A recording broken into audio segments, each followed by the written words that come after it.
Pai do Senhor, meus queridos irmãos, eu agradeço a Deus por esse momento, né? Agora nós chegamos à nossa aula derradeira de teologia e hoje nós vamos falar sobre o Deus Trino, ou Trino Deus.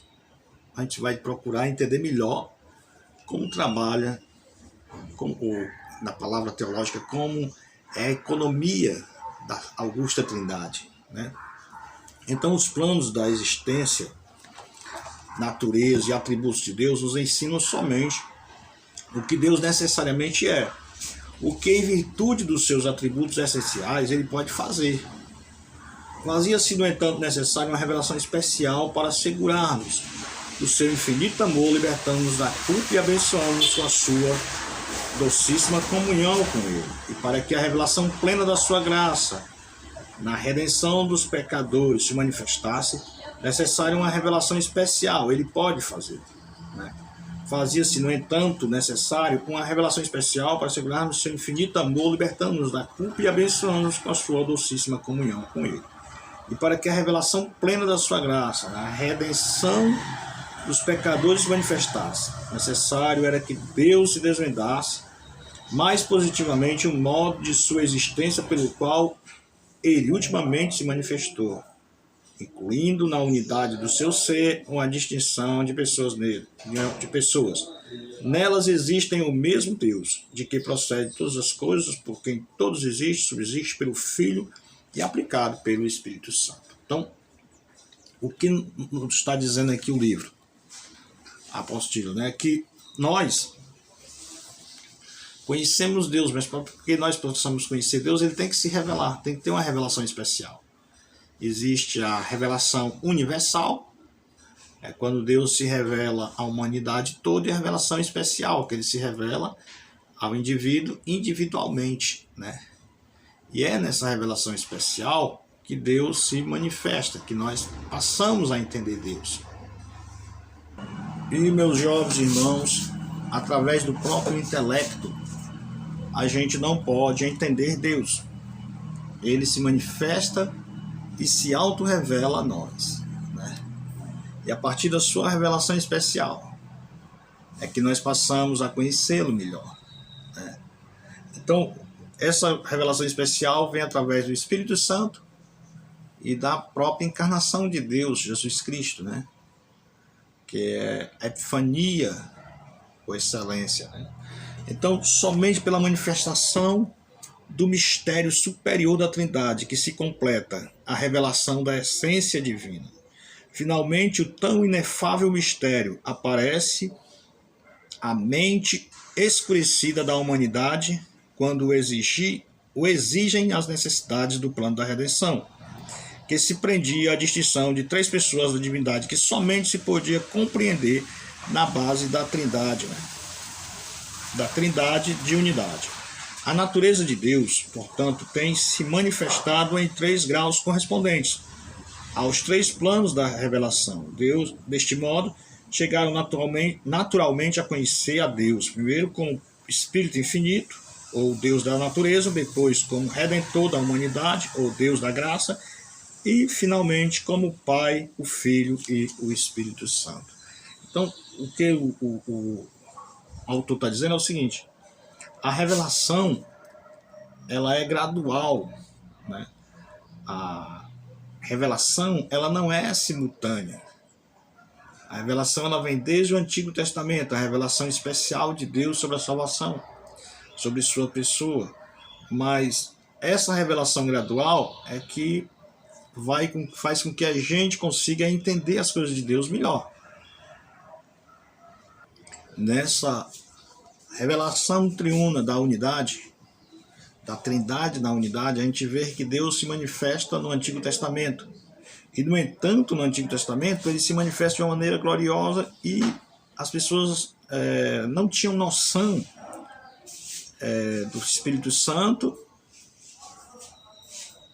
e de Jesus Cristo, mesmo sabendo, né?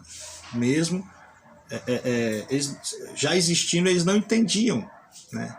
Eles não compreendiam. Por quê? Porque a revelação, ela é gradual, sendo gradual e especial, né? Gradual porque não é simultâneo, não é tudo de uma vez só. né? E gradual porque é aos pouquinhos que a manifestação de Deus vai se revelando ao homem. Você pode ver sobre isso desde o Antigo Testamento até o Novo Testamento, né? Quando chega no tempo de Jesus já, os discípulos também não tinham conhecimento da pessoa do Espírito Santo. Mas depois de Jesus, eles já passam a conhecer a pessoa do Espírito Santo. Então é nessa revelação que eu estou falando, revelação especial, revelação gradual. E pela própria inteligência do ser humano, ele não consegue entender Deus. Ele não consegue alcançar as profundezas, vamos dizer assim, as profundidades de Deus, né? Eu já não falo nem algo que é demasiadamente grande para nós, mas eu já falo sobre a simples salvação, né? Como pode Deus se humanizar, ou se tornar homem e morrer pelo pecador? Como pode Deus morrer, né? Então, isso é muito profundo para o pecador, isso é muito profundo para uma mente caída. Se o amigo prestar atenção nas últimas palavras, está dizendo: deste modo, chegamos naturalmente a conhecer Deus primeiramente como Espírito infinito, ou Deus da natureza, depois como Redentor da humanidade, ou Deus da graça, e finalmente como Pai, o Filho e o Espírito Santo. Então, essa revelação que começa, Deus infinito, depois Deus da natureza, depois a revelação de Deus em Jesus Cristo, e depois a gente tem o conhecimento completo de Deus, né? O Deus o Pai, Deus o Filho e Deus o Espírito Santo.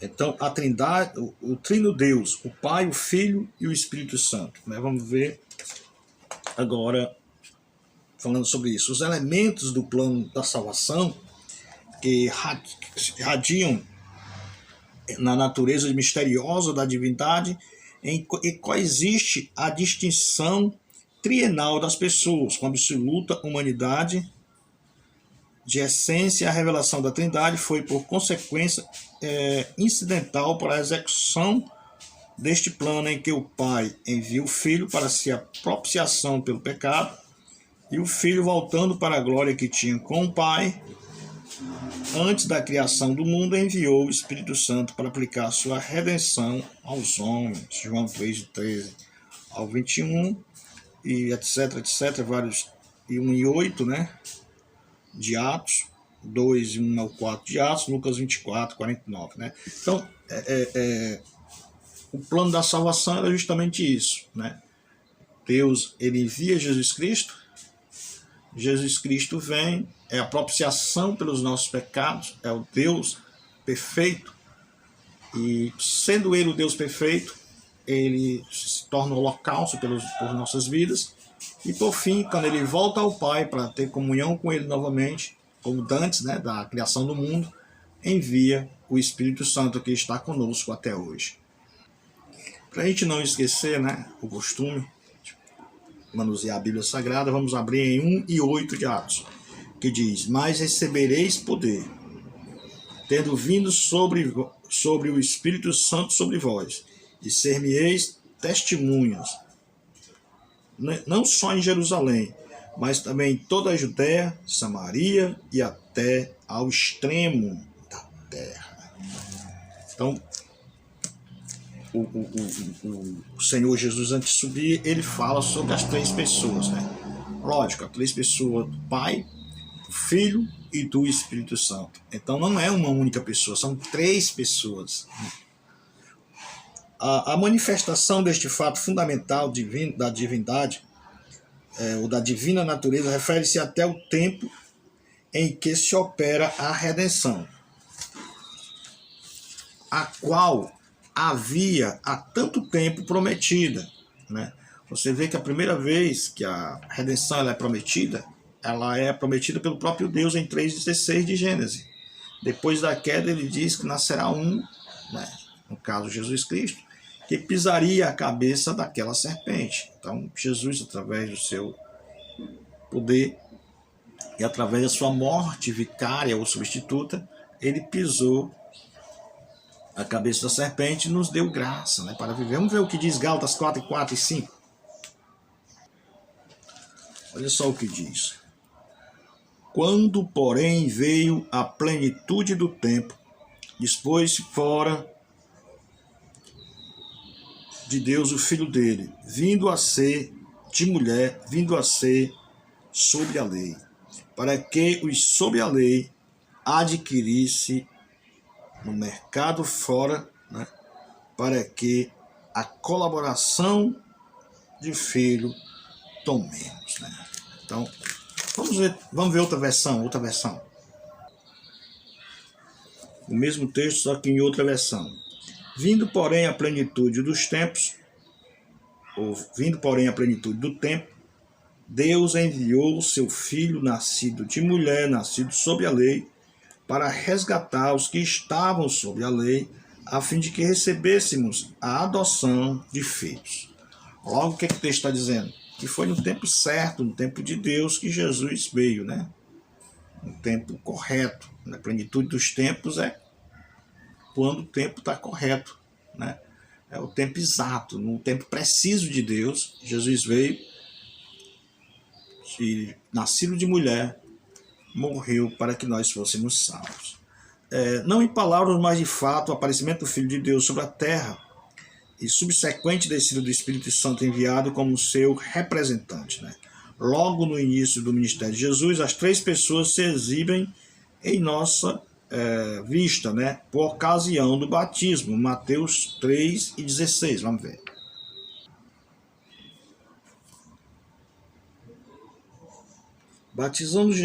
Batizado Jesus, saiu logo da água, e eis que lhe abriram os céus, e viu o Espírito de Deus descendo como pomba, vindo sobre ele. E eis uma voz dos céus que dizia: Este é o meu Filho amado, em quem me comprazo. Então, que nós vemos as três pessoas se manifestando no batismo de Jesus. Jesus está saindo do batismo, ele já foi batizado, ele está saindo da água, aí vem um pombinho, a pomba, né? Pousa sobre Jesus, e do céu se ouve a voz de Deus: Este é o meu Filho amado, em quem tenho prazer, né? Em quem me comprazo, né? Então, meus bons irmãos, nas Escrituras não faltam passagem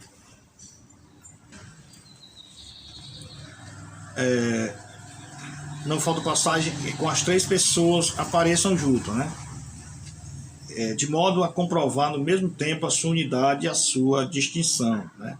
Então são três pessoas, e se são três pessoas, não é uma pessoa, né? Por isso que a distinção, ela não é de natureza, a distinção é de pessoas. Uma pessoa é uma pessoa e outra pessoa é outra pessoa, mas a natureza é a mesma, né? É como se eu dissesse que um homem é igual ao outro, né? Não é que seja a mesma pessoa, mas que é igual em sentimentos, em natureza, em tudo, né? Nas Escrituras, no caso, Deus é a mesma coisa, né?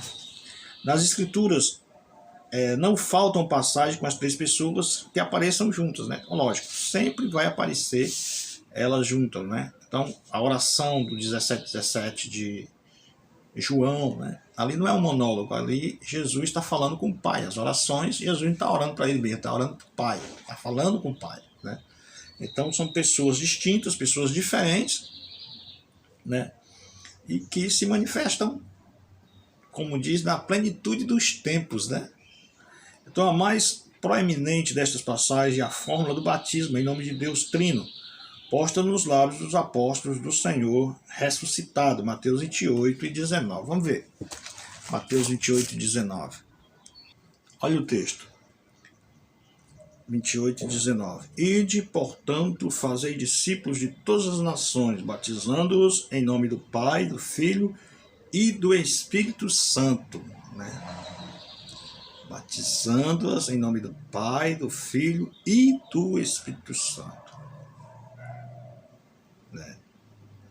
E o 20 diz: ensinando a guardar todas as coisas que vos tenho ordenado, e eis que estou convosco todos os dias até a consumação dos séculos. Então, a fórmula batismal é a fórmula do Deus Trino, né? Então nós podemos dizer também que essa passagem é a bênção apostólica em que as três pessoas são mencionadas para graças diferentes, né? Então, segundo Coríntios 13:13, os elementos essenciais que entram nesta grande revelação de Deus Trino e a que completam são geralmente consideradas separadamente. O principal deles são os três fatos constituídos. Mas vamos ver segundo Coríntios 13:13. Olha só a fórmula apostólica. A graça do Senhor Jesus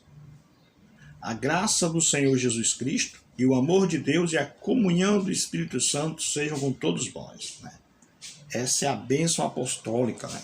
A graça do Senhor Jesus Cristo, o amor de Deus e a comunhão do Espírito Santo seja sobre todos vós. Então, meus irmãos, os três fatos que existe apenas um Deus. Deuteronômio 6:4. Ouve Israel, Senhor nosso Deus é o único Senhor. Que o Pai é Deus, Mateus 11:25. João 6:27, 8:41, Romanos tal, etc, etc. Que o Filho é Deus, Efésios 2:20, né? E Atos 20:28. E o Espírito Santo também é Deus. Então, Jesus é Deus, o Pai é Deus e o Espírito Santo é Deus. Compartilham da mesma natureza divina, né? Vamos ver sobre a doutrina declarada, né?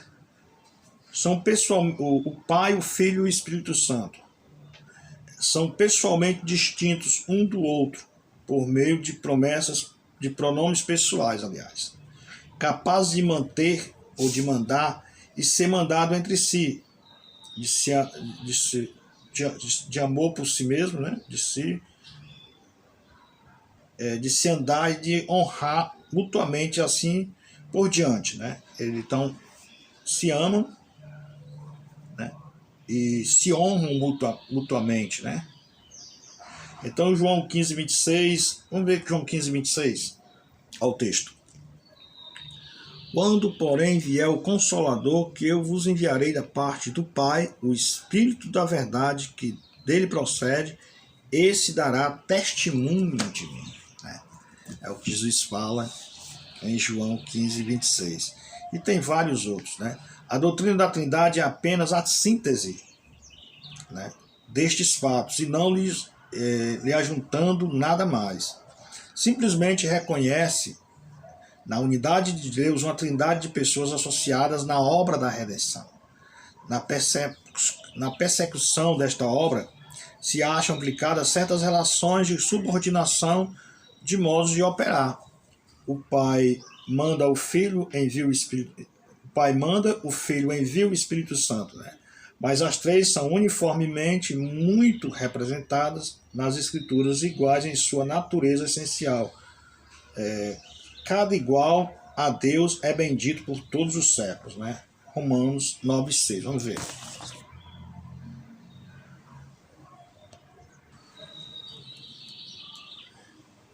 E não pensemos que a palavra de Deus haja falhado, porque nem todos os de Israel são de fato israelitas. O 5 diz: deles são os patriarcas e também deles descende o Cristo segundo a carne, o qual é sobre todos. Deus bendito para todos sempre. Amém. Deus bendito para todos sempre. Amém. Ele falando de Jesus, né? O Pai, como já foi falado, o Pai manda, o Filho envia o Espírito Santo, mas as três são uniformemente muito representadas nas Escrituras, iguais em sua natureza, essência, né? Cada igual a Deus é porque é bendito por todos os séculos, né? Cada um é igual a Deus, né? Em outras palavras, quando ele fala aqui em subordinação, não quer dizer que um é menor que o outro, mas isso é na economia da Trindade, né? A palavra que é teológica, que fala sobre como trabalha a Trindade, né? Unida, né? Em amor, em prol da humanidade. Então, a doutrina declarada: o Pai testificou do Filho. Mateus 3,17. Este é o meu Filho amado, em quem me com prazo. Então o Pai, Deus o Pai, está testificando do Filho. O Filho testificou do Pai em João 5,15. Vamos ver, 5,19. João 5,19. Então lhes falou Jesus: em verdade, vos digo que o Filho nada pode fazer de si mesmo, senão porque tudo o que este fizer... Desculpa, me atrapalhou aqui a moto. Então lhes falou Jesus: em verdade, vos digo que o Filho nada pode fazer de si mesmo, senão somente aquilo que vi fazer o Pai. Porque tudo o que este fizer, o Filho também semelhantemente o faz. Então você vê aí a unidade na Trindade, né? O Pai colaborando com o Filho com o Pai, né? E o Espírito Santo, aí você vê que primeiro o Pai testifica de Jesus, depois Jesus testifica de Deus Pai, e depois o Espírito Santo testifica também. O Filho testificou do Espírito Santo, João 14:26, né? 14:26, Jesus do Espírito Santo.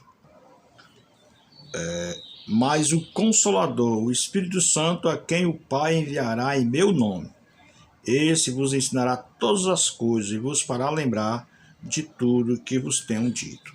Aí depois você vê o Espírito Santo testificando da pessoa de Jesus em João 15 e, deixa eu ver aqui, 26. Quando, porém, vier o Consolador, que eu vos enviarei da parte do Pai, o Espírito Santo, na verdade, que dele procede, esse dará testemunho de mim. E vós também testemunhareis, porque estáis comigo desde o princípio. 27, né? Então, é isso, pessoal. São 3 pessoas que trabalham unidos em prol da redenção da humanidade. São 3 pessoas divinas: Deus o Pai, Deus o Filho e Deus o Espírito Santo. Se eu disser que é uma só pessoa, eu estou dizendo que não existe 3 pessoas, existe só uma. Quer dizer, o Deus o Pai, o Deus o Filho, o Deus o Espírito Santo não são diferentes, é o mesmo. São nem iguais, é o mesmo, é a mesma pessoa. Se eu digo que eles se manifestam de maneira diferente em épocas diferentes, eu estou sendo modalista. Por quê? Porque eles não se manifestam em maneiras diferentes. Sempre o Espírito Santo, desde o princípio, eles trabalham juntos. Você vê que o Pai, ele cria o mundo e quando diz assim: no princípio criou Deus os céus e a terra, o Espírito de Deus já pairava sobre a face da terra, e disse Deus: haja luz, e houve luz. Você já vê ali na própria palavra Deus, que é Elohim, você já vê a divindade, a trindade operando unido. E distinta, né? Que o Espírito Santo já cuidava de tudo. Então, se eu disser que são em tempos diferentes, estou sendo modalista. Se eu disser que o Pai é superior ao Filho, e o Filho é inferior ao Pai, aí eu estou dizendo que é subordinação, subornismo, né? Isso é o Filho sendo inferior ao Pai, isso é subordinação, né? Então não existe subordinação no sentido de dizer que um é inferior ao outro, porque todos são iguais, né? Em divindade e em atributos. Mas são pessoas diferentes. 3 pessoas compõem a Trindade. Eu gosto da frase do nós cremos, né?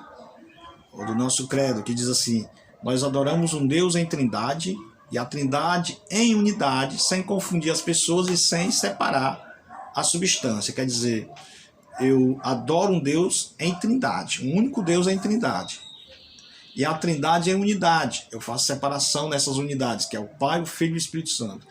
Eu não confundo as pessoas, né? Eu não vou dizer assim: o Espírito Santo é o mesmo Pai e o Pai é o mesmo Jesus Cristo. Eu estou confundindo as pessoas e separando a substância. Essa subordinação que alguns quiserem inventar. O Filho é inferior ao Pai e o Espírito Santo nem se fala, né? Então, nós adoramos um Deus em Trindade, a Trindade em unidade, não confundimos as pessoas e não separamos a substância. Meus amados, a doutrina definida, vamos ver a doutrina definida. As Escrituras apresentam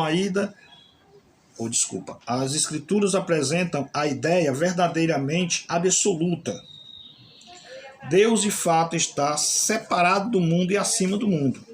Por outro lado, Deus está no mundo. Ele enviou o Espírito Santo para entrar em nós. Então, ele usa aqui um termo muito forte, para entrar em nós, né? Para habitar em nós, né? Então, Deus ele está separado do mundo, né? E acima do mundo, né? O Deus, ele é transcendente, mas no entanto ele emana, ele está em nós, né? Ele está na pessoa. Deus ele habita no coração do salvo, né? Se Deus habita no coração do salvo, então nós somos a morada de Deus, nós somos a habitação de Deus aqui na terra. Então, onde é que eu vejo isso? João 1,18, depois eu posso ver também em Apocalipse 1,8, etc, etc, etc. Veja aí na sua apostila, Lucas 24 e 49. Vamos ver uma referência, 24 e 49 de Lucas. Diz o texto: Eis que envio sobre vós a promessa de meu Pai. Permanecei, pois, na cidade até que do alto sejais revestidos de poder. Então Jesus aqui ele diz para os discípulos: olha, eu vou enviar do Pai, né? Do Pai, Deus Pai, o Espírito Santo. Então vocês não se afastem da cidade até o Espírito Santo encher vocês, preencher o vazio que Deus, o Filho, ia deixar ao ascender aos céus, né? Então o Espírito Santo está conosco, está nas nossas vidas, no nosso coração. E nós somos a habitação de Deus. Então nós podemos ver que Deus o Pai, Deus o Filho e Deus o Espírito Santo. Então, para ser um imortal, a verdade acerca de Deus no destino do homem e do caminho para a vida eterna nunca pode ser de pouca importância, porque assim como o homem pensa no seu coração, assim ele é.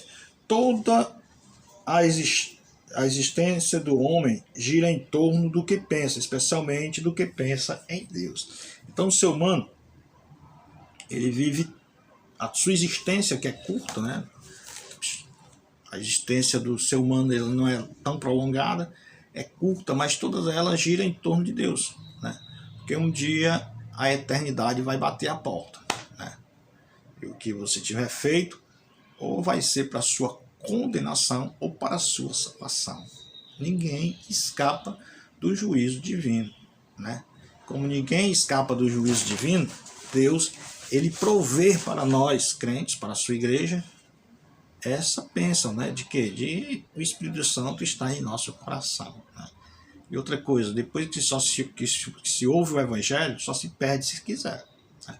Então são bênçãos que Deus tem nos dado e que, meus nobres irmãos, existe para a nossa salvação. Então, tudo o que pensamos, tudo o que falamos, tudo o que sentimos, gira em torno da eternidade, gira em torno de Deus, porque Deus é eterno, o homem é transitório e passageiro, né? Meus queridos, vamos para a nossa revisãozinha, né? Aprendemos nessa lição que filosofia é a ciência geral dos princípios das causas e que, na extensão do termo, é um sistema de princípios práticos, né, e teóricos, englobando certa ordem de fatos, procurando explicá-los.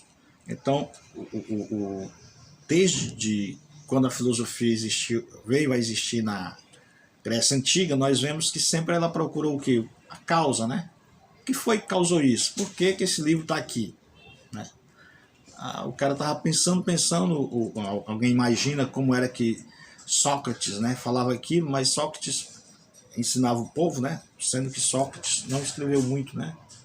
Então, estava lá na praça lá, aí alguém chegava e começava a falar sobre amor e tal, querendo ser sabido em cima de Sócrates. Sócrates olhava e dizia assim: o que é o amor, né? Não, a vida é boa, a vida é ruim, a vida é isso. Aí o Sócrates dizia: o que é a vida? Ele sempre procurava a causa, né? Para depois da causa explicar, né, as consequências, né? Então daí resultou o quê? As teorias, né? E a prática do sistema, né? Então, por isso que às vezes alguém diz assim: não, a filosofia é inimiga da teologia. Não, a filosofia ajudava a pensar, Agora, quando você bota a filosofia acima da teologia, aí é que está ruim, né? Porque a teologia, ela é superior a qualquer ciência, né? O que a Bíblia diz é irrefutável, né? O que a Bíblia diz não está errado. Pode estar errado a interpretação do indivíduo, né? Com a mente cabulosa, com a mente humana, pode dizer que a Bíblia está errada, a Bíblia está correta. Ou então, além do pensamento do indivíduo, da mente corrompida do indivíduo, também pode ter sido corrompida alguma versão. Mas a Bíblia em si, ela não erra. A Bíblia em si, ela está correta, né? A palavra de Deus, né? Eu me lembro do Loren, né? Do reverendo Loren. Ele disse que Noruega morrendo de fome todo mundo lá naquelas séculos passados, né? E chegou alguém com uma Bíblia, um rapaz lá, que eu não estou lembrado o nome, e entregou para um fazendeiro analfabeto e disse: agora você pega esse livro é a palavra de Deus. Já pensou entregar uma Bíblia ao analfabeto? Analfabeto, fazendeiro olhou e disse: se ela é a palavra de Deus, eu tenho que ler. Aí correu para aprender a ler. Quando ele aprende a ler, ele diz: então vou ter que ensinar o povo também a ler, que eu encontrei Jesus através da Bíblia, através da sua palavra. Então ele começou a fundar escolas, e que era, naquela época, ela era quase 100% de analfabeto, somente o rei mais 2 ou 3 pessoas sabiam ler, né? Então agora, já com fundação de escola gerada pelo aquele fazendeiro, muitas pessoas já aprendiam a ler. E ao aprender a ler, eles aprendiam através da Bíblia, né? E a Bíblia já ficava enraizada no seu coração. Então hoje, se você saber quem é, resumindo, né?